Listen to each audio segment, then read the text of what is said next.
Hello everyone. So let's solve this beautiful question from the JEE Mains 2020. This is based on the binomial theorem और इसमें से पूछा है the coefficient of x power 4 in the expansion of this.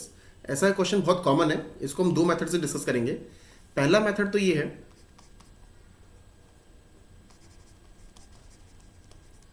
कि आप इसमें अगर आप ध्यान से देखोगे तो ये फैक्टराइजेबल है, जो 1 plus X square plus X cube factorisable है. इसमें से आप 1 प्लस एक्स को तो पहले एक ब्रैकेट में ले लो और यहाँ से आप एक्स स्क्वायर कॉमन लो तो ये बनेगा 1 प्लस एक्स अगेन और ये होल पावर में 6 है. तो ये हो जाएगा 1 प्लस एक्स फिर से कॉमन लेंगे तो ये बन जाएगा 1 plus X square and whole power of 6. तो ये भी ऐसे 1 plus X whole power of 6 times 1 plus X square whole power of 6. अब यहाँ पे हम बेसिक कॉन्सेप्ट यूज कर सकते हैं. जनरल टर्म जो होता है 1 प्लस एक्स पावर एन का जो जनरल टर्म होता है वो होता है एन सी आर, और मतलब टी आर प्लस 1 आप कह लो. एन सी आर 1 की power N minus R and X to the power of R. तो 1 तो रहेगा नहीं, 1 की पावर तो कुछ भी वो 1 रह जाएगा. तो एन सी आर और X to the power of R ये हम यूज कर सकते हैं इसमें. तो यहाँ से हम इसको दोनों के जनरल टर्म लिखेंगे और देखेंगे कि मल्टीप्लाई करने पे किसमें आपके पास एक्स पावर 4 जनरेट हो रहा है.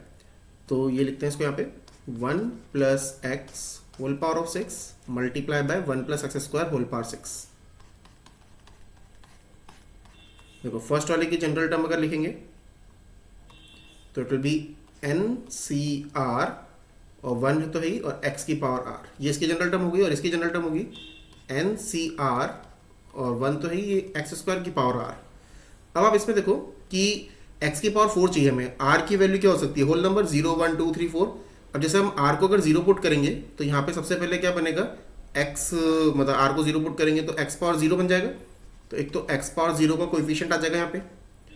फिर r को जब 1 पुट करेंगे तो r को 1 पुट करने से डायरेक्टली एक्स स्क्वायर आएगा, तो एक्स स्क्वायर का कोएफिशिएंट आ जाएगा.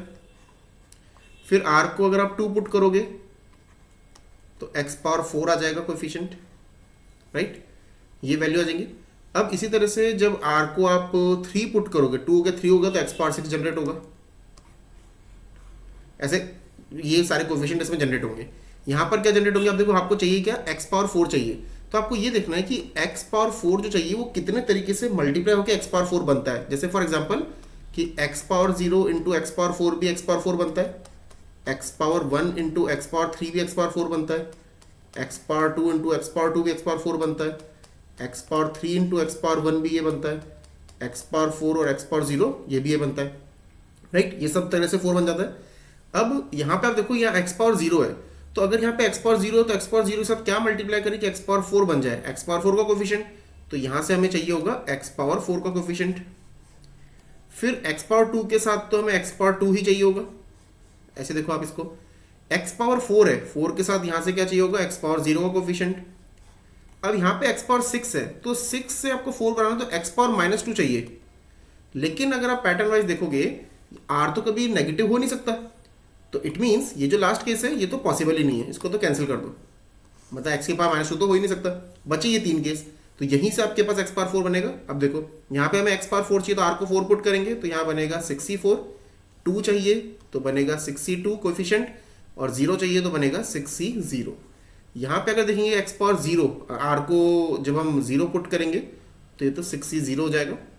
फिर r को 1 पुट करेंगे तब जाके एक्स स्क्वायर बन रहा है तो ये 61 हो गया.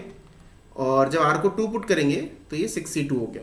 तो इनके जब कोएफिशिएंट्स को आप मल्टीप्लाई करोगे तो 64 इज सेम एज 62. 64 की वैल्यू कितनी होती है 15. तो 15 टाइम्स 1 और ये हो गया x पावर 4. फिर यहाँ से भी क्या होगा, देखो ये कोएफिशिएंट हो गया x पावर 4 का. इधर से ये 62 कितना होगा 15 टाइम्स 6, 61 है 6 होता है. तो 15 टाइम्स 6 यहाँ से भी इन दोनों को मल्टीप्लाई करेंगे, देखो x power 2 into x power 2 x power 4 हो गया. और जब आप इसको लास्ट वाले को मल्टीप्लाई करोगे 60 कितना होगा 1 इंटू 15. तो ये भी यहाँ से x पावर 4 बन जाएगा. तो सबको ऐड कर लो तो ये क्या बनेगा, देखो 15 प्लस 90 प्लस 15. तो बेसिकली बन रहा है 15, एक बार 15, एक बार 90, एक बार 15. तो 15 प्लस 90 प्लस 15 कितना आ रहा है 120. तो 120 is the coefficient of x power 4 in this. तो ये तो फर्स्ट मेथड हो गया, आपने इस तरह से कर लिया. सेकंड मेथड क्या होगा इसमें, आई होप आपको ये फर्स्ट मेथड समझ में आया होगा. अब सेकंड मेथड की पॉसिबिलिटी ये है कि ये फर्स्ट मेथड हमने कब लगाया था, जब आप इसको इजीली फैक्टराइज कर पा रहे थे। बट सपोज करो अगर आप इसे फैक्टराइज ही नहीं कर पाते, मतलब आप ये सपोज करो एक्स पावर 3 का एक्स पावर 4 भी होता, 5 टर्म होती, 6 टर्म होती, लेकिन पैटर्न होता, तो जब फैक्टराइजिंग नहीं हो रहा है तब आप सेकंड मेथड लगाओगे यहाँ पे।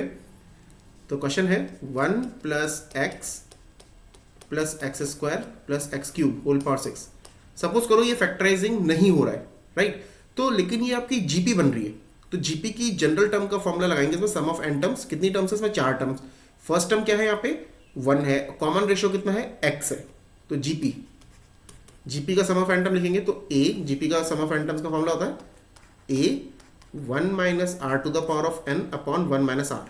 तो यहाँ पे a कितना है, देखो a तो 1 है और कॉमन रेशियो कितना है x है, नंबर ऑफ टर्म्स कितनी है 4 है, तो इसको यहाँ पे लिखेंगे a 1 minus R to the power of n upon 1 minus R, और ये होल पावर में कितना है 6 है। इसको वैसे लिखो 1 minus X power 4 whole power 6। अच्छा 6 जो है नीचे भी डिस्ट्रीब्यूट होगा, लेकिन जब वो नीचे 1 माइनस एक्स की पावर से ऊपर चल जाएगा तो ये बन जाएगा 1 माइनस एक्स की पावर माइनस 6। मतलब पैटर्न वही बन गया कि यहाँ पे भी 2 टर्म आ रही है, लेकिन अब यहाँ पे जो फॉर्मूला है ना वो अलग होगा थोड़ा, जनरल टर्म का जो फॉर्मूला है। तो यहाँ पे जो जनरल टर्म का फॉर्मूला आपको यूज करना है, जब भी आपके पास ऐसा होगा ना 1 माइनस एक्स की पावर माइनस एन, अगर ये होता है तो इसका जो जनरल टर्म का फॉर्मूला होता है वो होता है n plus R minus 1 C R X to the power of R. This is the general term formula which we will be using for this. First वाले का तो सेम ही है, तो इसको भी लिख लेते हैं 1 minus X power 4 whole power 6, और यहाँ पे हो जाएगा 1 माइनस एक्स पावर माइनस 6।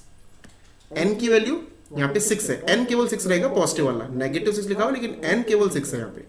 तो अब देखो इसका जनरल टर्म लिखेंगे तो ये तो वही हो जाएगा 6 सी आर, 1 का तो ऐसे ही है, minus X power 4 whole power of R. यहाँ पे होगा n प्लस 1, तो n की जगह 6 लेंगे केवल, n plus R minus 1 C R और x to the power of r। अब हमें x पावर 4 चाहिए। अब देखो यहाँ पे आप क्या क्या केसेस बन सकते हैं, r को जब 0 पुट करेंगे तो एक तो x पावर 0 का कोफिशिएंट होगा, फिर r को जैसे आप 1 पुट करोगे तो 1 पुट करती x पावर 4 बन जाएगा। अब r को 2 पुट करोगे तो x पावर 8 होगा, बट वहां पे x पावर माइनस 4 तो हो नहीं सकता, तो वो माइनस एक्सपोनेंट आ नहीं सकता, तो केस तो रिजेक्ट ही हो जाएगा। 4 से ज्यादा यहाँ लेंगे तो यहाँ पे x की पावर नेगेटिव लेना पड़ेगा, वो पॉसिबल नहीं है, तो आपने यहाँ तक ही लिया। तो अब यहाँ पे x पावर 0 है तो यहाँ पे फिर आपको x पावर 4 रखना होगा, और x पावर 4 है तो x पावर 0 रखना होगा। अब बस इनको देख लो क्या क्या आएंगे यहाँ पे टर्म्स। तो टर्म्स अगर देखेंगे तो x पावर 0 जैसे 0 पुट करेंगे तो कोएफिशिएंट क्या हो जाएगा 6 ही 0 है ना, सब कुछ 1 हो जाएगा। तो x पावर 4 मतलब r को 1 पुट करोगे, जैसे 1 पुट करोगे तो ये माइनस रहेगा, तो माइनस 6c1 हो जाएगा यहाँ पे, माइनस ऑफ 6c1। और यहाँ पे x पावर 4 मतलब r को 4 पुट करेंगे, जैसे 4 पुट करोगे तो 6 plus 4 is 10, 10 minus 1 is 9, 9c4। और x पावर 0 मतलब 0 पुट करेंगे तो 6 माइनस 1 5 हो जाएगा, 5c0। तो इनको मल्टीप्लाई कर लो, तो मल्टीप्लाई करोगे तो फर्स्ट को मल्टीप्लाई करेंगे तो 6c0 कितना हो जाएगा 1, और 9c4 को सॉल्व कर सकते हैं, 9 8 7 6 divide by 4 factorial which is 24। So 24 9 8 72 3 times, so 7 times 3 is 21 into 6 is 126। और यहाँ से क्या बनेगा देखो कोएफिशिएंट, माइनस 6c1 मतलब minus 6 multiply by 1 which is minus 6। दोनों को ऐड कर लो, तो दोनों को ऐड करोगे तो 126 प्लस में माइनस 6 तो वो हो जाएगा 120। तो coefficient of x power 4 is 120। तो सेकंड मेथड भी इजी है एंड फर्स्ट मेथड भी क्वाइट इजी था। आई होप आपको दोनों मेथड समझ में आए होंगे। So if you have understood this thing, so please subscribe to the channel and share this video. Thank you for watching this.